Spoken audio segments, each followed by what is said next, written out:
Okay, hi Rita. So I'm gonna explain how you should calibrate the printhead and how to do properly the auto calibration. Consider all variables from the bioprinter. So let's start from the beginning here.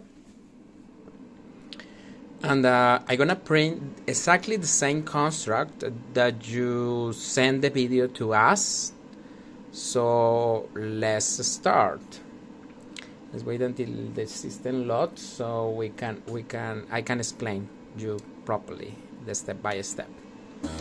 Okay, so has it started here already. So let's go here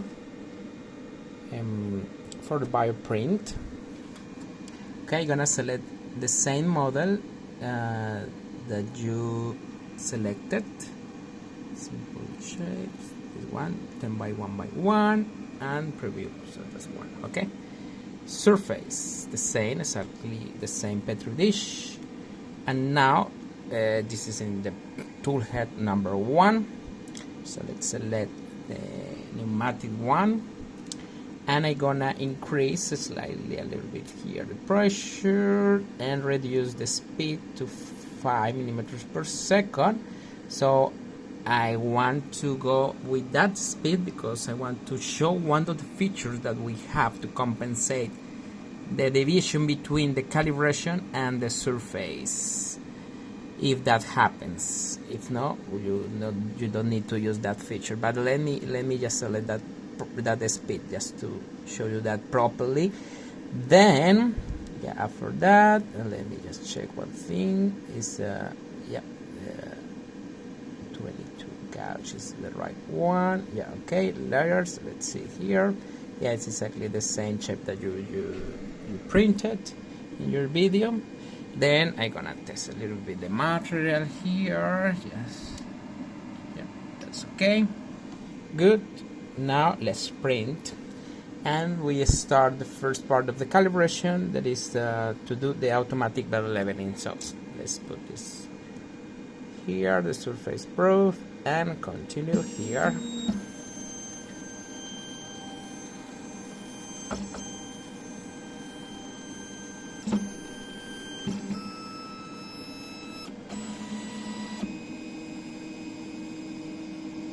I know that you already know all this procedure and protocol from the video.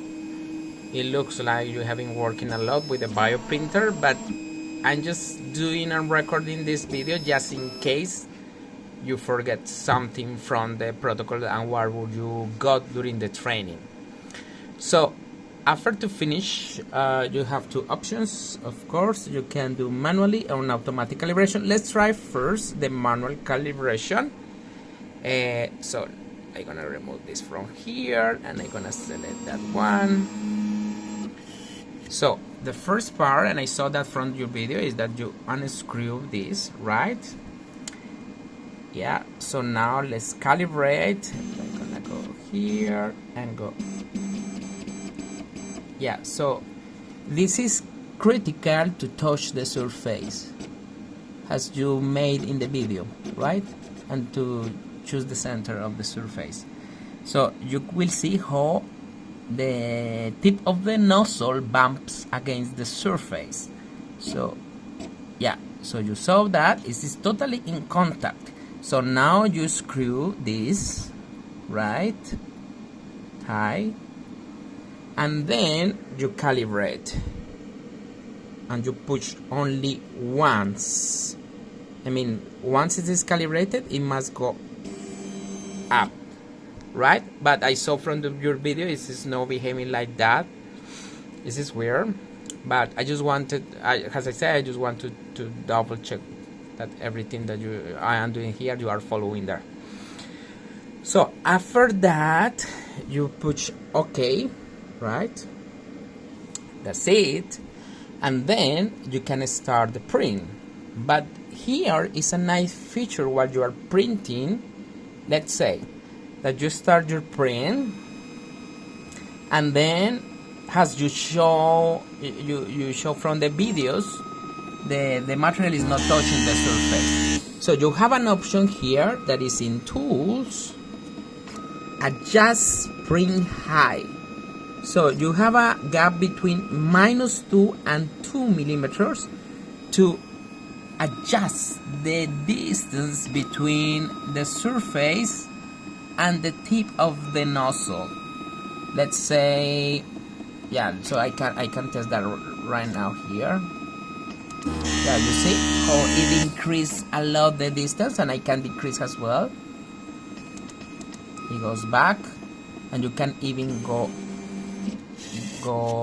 down, even -2. So that is the gap that you have, just to increase or decrease. Once you have that adjustment, you can just repeat the print, and that will keep that distance. So that's maybe the feature that you are not aware of, right? So let me just decrease a little bit the pressure because it was too much, and increase a little bit the speed as well because that was too slow. And yeah, so let's repeat that. Yeah, so you see how fine and nice is the print. Of course, this machine is well calibrated. The trimming was done according to what is the reference to allow the printer to print correctly. Yeah, and the other part that I wanted to double check with you is how to do properly the auto calibration protocol. But I'm gonna record another video just to don't make this too long. Okay, thank you.